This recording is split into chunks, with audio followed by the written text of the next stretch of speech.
My name is Sandeep. Today we are going to learn supported headstand or Salamba Sirsasana.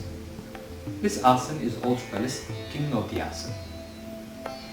This asana is a balancing inversion asana.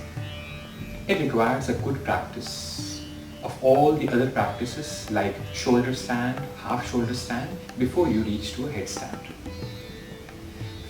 Friends, this is an asana between intermediate and advanced level asana.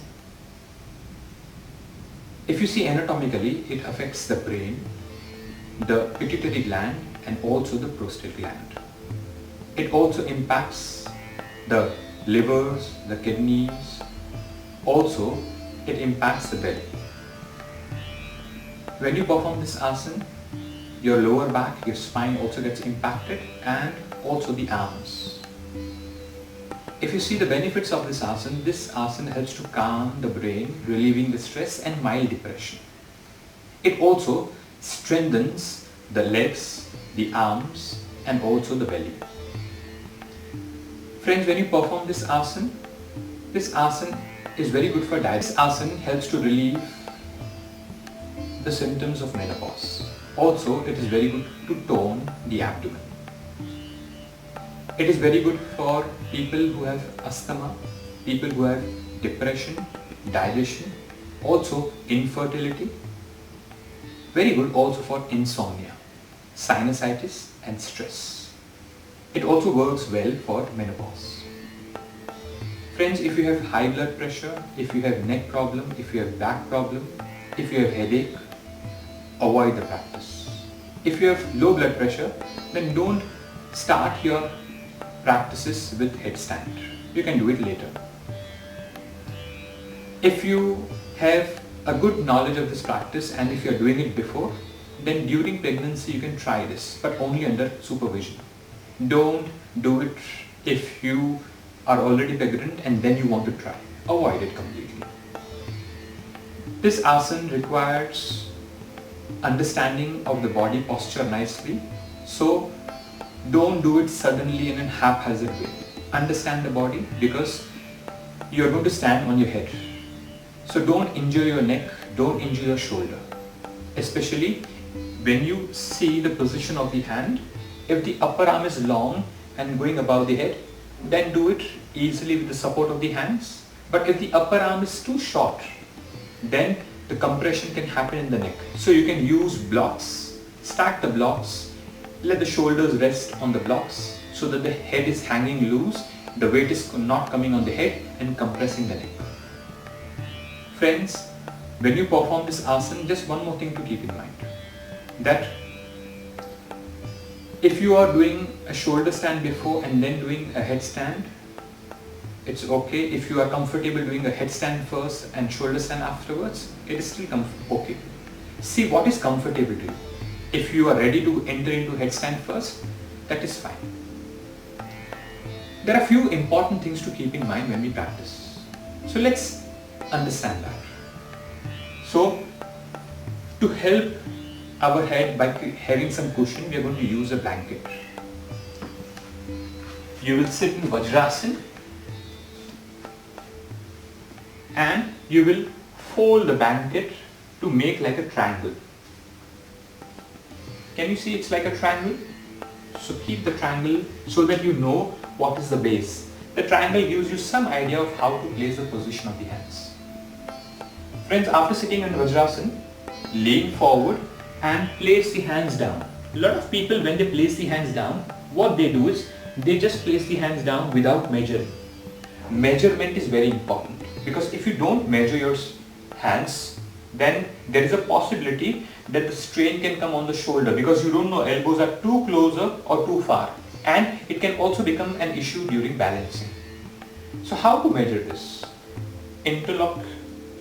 Bring your fingers towards the opposite elbows, towards the opposite upper arm and then place the elbow down. This is a measurement.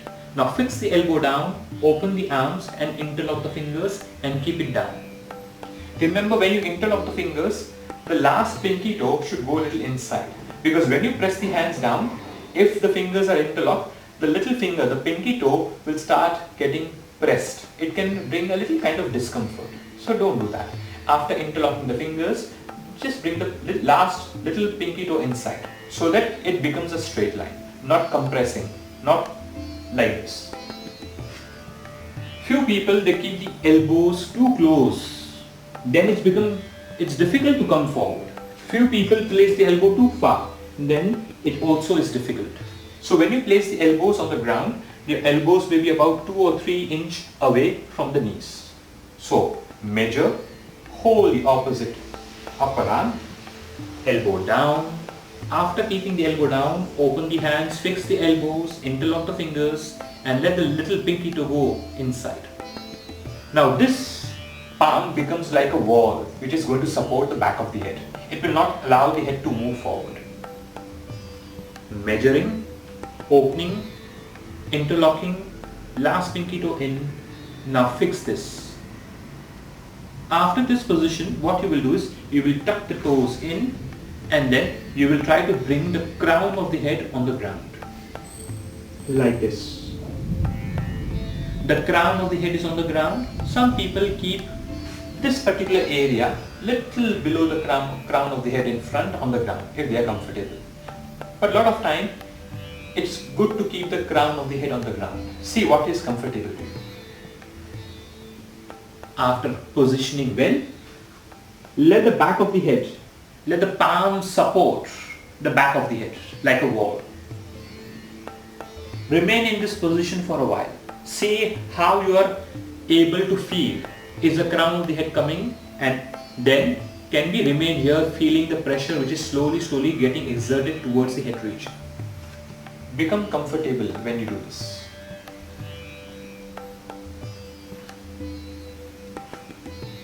Only when you get a good hang of this, now we move to the other step by lifting the knees up. Feel this position. Feel this position. Become comfortable in this position. After this position, we will walk with the feet little forward so that the knee comes closer to the chest and the buttock gets aligned above the head. Maybe the spine can be little curved.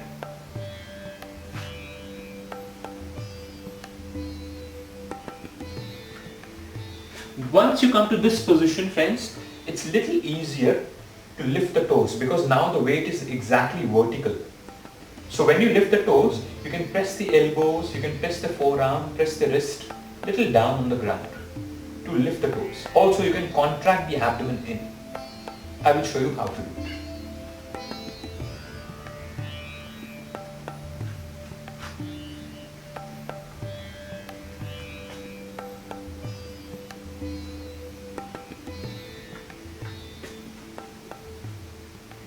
Once you are comfortable in this position, then we move to the other steps. Now in other steps, we are going to first lift the knees away.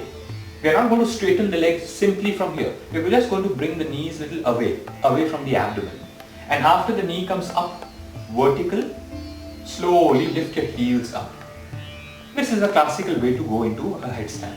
So now let's watch this completely. Maybe in the final position, you can tighten the abdomen and elongate yourself so that you become nice and long and balance on your head using the support of the elbows, forearm and the wrist. Let's watch this now completely.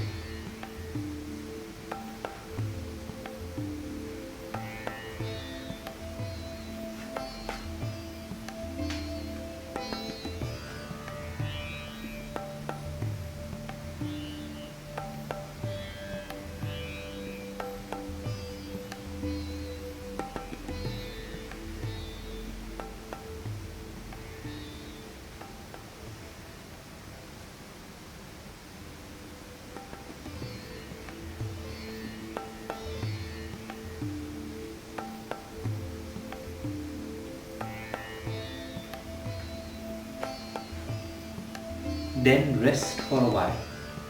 Maybe you can use a block or you can stack your feet like this, supporting the forehead, so that whatever blood which is gushed towards the head, it can come back to normal.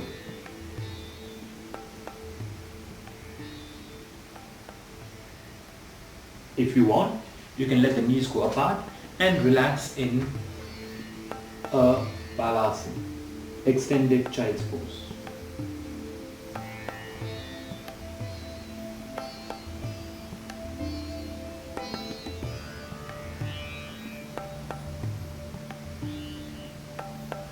Let the breath settle down and then slowly come back. Friends, when you do a headstand, there is a possibility that you can fall. So make sure you have a good kind of cushioning by keeping bolsters and pillows behind, so that when you fall behind, you don't impact your lower back. But as you fall, your fear of Sirsasana will also go. So sometimes it's okay if you fall, but make sure you don't fall flat on the floor. Just cushion yourself. Friends, thank you for watching the video. If you like the video, hit the like button and don't forget to subscribe, so that you can get updates of the new videos also. If you have any valuable feedback, suggestions, please write to us. If you want us to cover a particular subject related to yoga, also write to us. We will try to cover that in the near future. Thank you for watching. Namaste.